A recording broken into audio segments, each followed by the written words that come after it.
Hello दोस्तों, राधे राधे। चलो देखते हैं प्रदीप मिश्रा का वीडियो क्या कह रहे हैं। पसंद आएगा तो पूरा देखिएगा और लाइक सब्सक्राइब कर लीजिएगा। राधे राधे।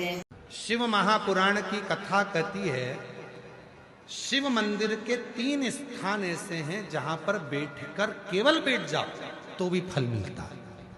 शिव मंदिर के, शिव धाम के, शंकर के मंदिर के 3 स्थान ऐसे हैं जहां बैठ जाओ, कुछ मत मांगो, कुछ मत बोलो तो भी फल मिल जाता है। कौन से 3 स्थान बताए? तो वर्णन किया तुमरुका जी ने चंचुला देवी को।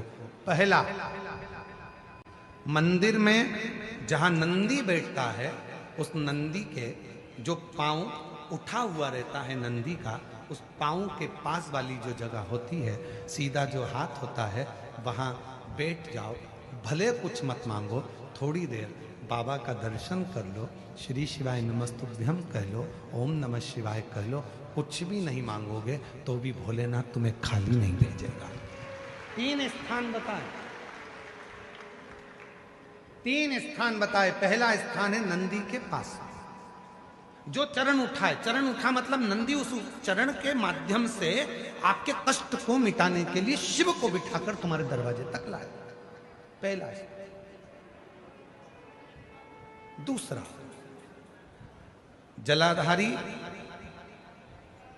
समझिएगा जरा, थोड़ा ध्यान दीजिएगा कथा में।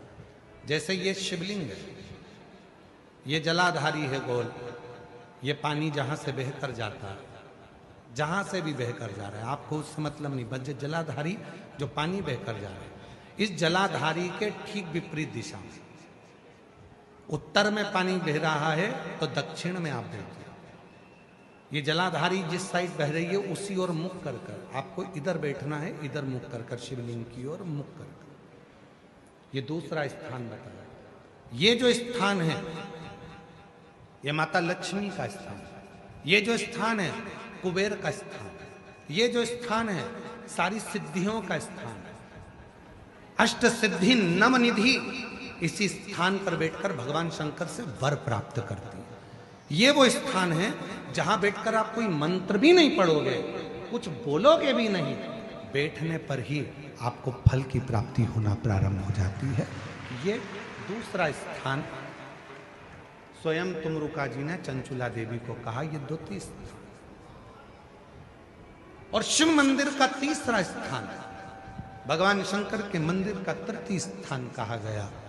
तीसरा स्थान, जब हम मंदिर से बाहर निकले और उस मंदिर से, या ओटला हो या कोई मंदिर है कोई, इसीलिए हमने देखा है कुबेरेश्वर धाम पर लोग आते हैं तो कुबेरेश्वर धाम का जो गेट होता है ना, अब तो कुबेरेश्वर धाम का 1 2 3 4 5 6 गेट हैं अब कुबेरेश्वर धाम पर। तो 6 गेट में से जो एक गेट, पहले नंबर, दूसरा नंबर, तीसरा नंबर, 4 नंबर, 5 नंबर, जिस भी गेट में से लोग अंदर आते हैं, उस गेट में से अंदर आते हैं तो सबसे पहले गेट पर दंडवत करते हैं। गेट पर दंडवत करें, वहां सोकर प्रणाम करें, 4-5 दंडवत करते हुए चले जाएंगे। कई लोगों की ऐसी आदत होती है चौराहे पे से दंडवत करते आते। कई लोगों की ऐसी आदत होती है कि वो सीहोर के रेलवे स्टेशन पर उतरेंगे और 11 किलोमीटर तक दंडवत करते हुए जाएंगे। सबका अपना बात।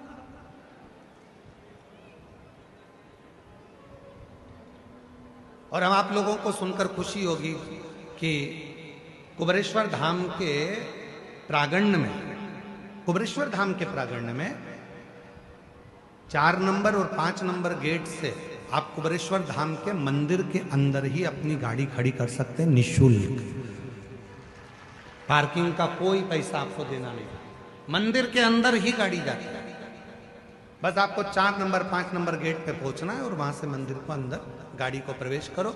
बड़ी बड़ी बसें भी लगाने के लिए हमने वहां पर सुविधा कर दी है कि बसें अंदर खड़ी हो जाएं, सब अपना भोजन बनाए, वहीं पर खाएं, जिसको भोजन बनाना है भोजन बनाए, नहीं तो भोजन तो बाबा का भंडारा चलता है सबके लिए। कोई बस का शुल्क नहीं लगना है, तुम्हारी गाड़ियों का शुल्क नहीं लगना। मंदिर प्रांगण में 4-5 नंबर गेट से अंदर करेंगे, गाड़ियां निःशुल्क पार्किंग आपको वहां प्राप्त होगी, किसी को रुपया देने की जरूरत नहीं, 1 रुपया भी। आराम से आप लोग वहां गाड़ी खड़ी करें, रुद्राक्ष लें, खाओ पियो, बाबा के घर आयो, अपने पिता के घर आयो, भजन। कोई नहीं।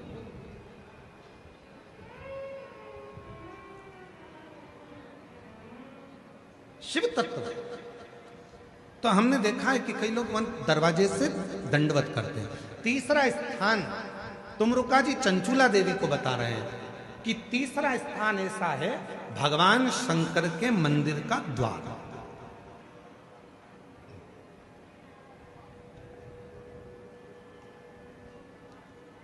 शिव मंदिर का द्वार।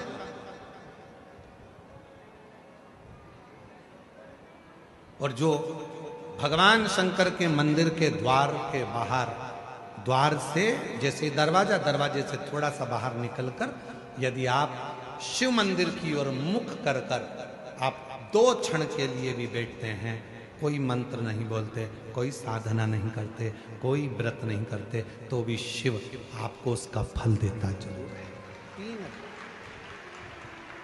3 कौन कौन सी 3 जगहें जम के बोलेंगे सभी। पहले नंबर का नंदी का जहां चरण उठा है उसके पास।